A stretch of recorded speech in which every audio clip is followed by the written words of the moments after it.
ஒரு போதகர் நகரத்துக்கு வெகு தொலைவில் அடர்ந்த காட்டின் நடுவே இருந்த ஒரு கிராமத்தில் ஊழியம் செய்து வந்தார்.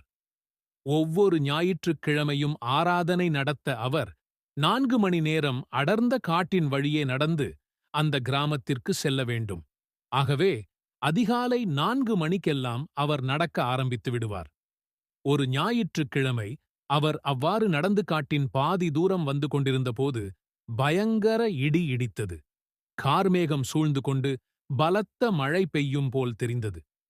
உடனே அவர் அங்கேயே முழங்கால் படியிட்டு தான் அந்த கிராமத்தைச் சென்று சேரும் வரை மழையை தடை செய்யும்படியும் அயபித்தார்.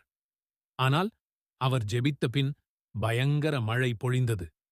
மழையில் முற்றிலும் நனைந்து அலங்கோலமாக அந்த கிராம ஆலயத்திற்கு எப்படியோ வந்து சேர்ந்தார். ஆராதனை நடத்தி நற்செய்தி அறிவிப்பு செய்தார். ஆனால் ஆவியிலும் மனதளவிலும் சோர்வோடு. ஏனெனில் தேவன் அவர் ஜெபத்தை கேட்கவில்லை என்பதால். அவர் வீடு வந்து சேர்ந்தபின் அவர் சாப்பிடவே இல்லை. ஊழியத்தை தொடர்ந்து செய்வதா அல்லது விட்டுவிடுவதா என்று அவருக்கு ஒரே குழப்பம். காரணம், அவர் ஜெபத்திற்கு பதிலளிக்காத தேவனுக்கு எப்படி ஊழியம் செய்வது? தன் ஜெபத்திற்கு எந்த பலனும் இல்லை என்றும், தன் ஜெபத்திற்கும் தன் நற்செய்தி அறிவிப்புக்கும் சம்பந்தமில்லை என்றும் நம்பினார். இப்படி சோர்ந்து போய் உட்கார்ந்திருந்தபோது 3 வாலிபர்கள் அவரை பார்க்க வந்திருந்தனர். அவர்கள் அவரிடம், போதகரே, ஒரு காரியம் சொல்ல வேண்டும் என்றனர். போதகர் நிமிர்ந்து உட்கார்ந்து கேட்க ஆரம்பித்தார். அவர்கள் அவரிடம் ஒரு பணக்கட்டை காண்பித்து, உங்கள் ஜெபங்களும் நற்செய்தி அறிவிப்பும் இந்த ஊரிலுள்ள மந்திரவாதிகள், சூனியக்காரர்கள் மற்றும் ஆவிகள், வணக்கம் செய்பவர்களுக்கும் மிகுந்த தொந்தரவாயிருந்தபடியால் எங்களுக்கு பணம் கொடுத்து உங்களை கொல்ல சொல்லி அனுப்பினார்கள்.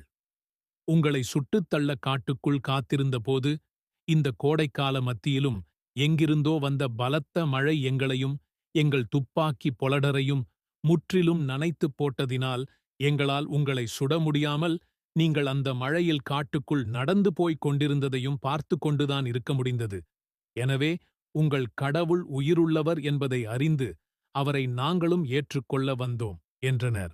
இதைக் கேட்டதும் போதகர் கண்ணீரோடு முழங்கால் படியிட்டு ஆண்டவருக்கு நன்றி செலுத்தி தன் மீதமுள்ள நாளெல்லாம் ஆண்டவருக்கு உண்மையாக ஊழியம் செய்ய தன்னை மீண்டும் ஒருமுறை அர்ப்பணித்தார்.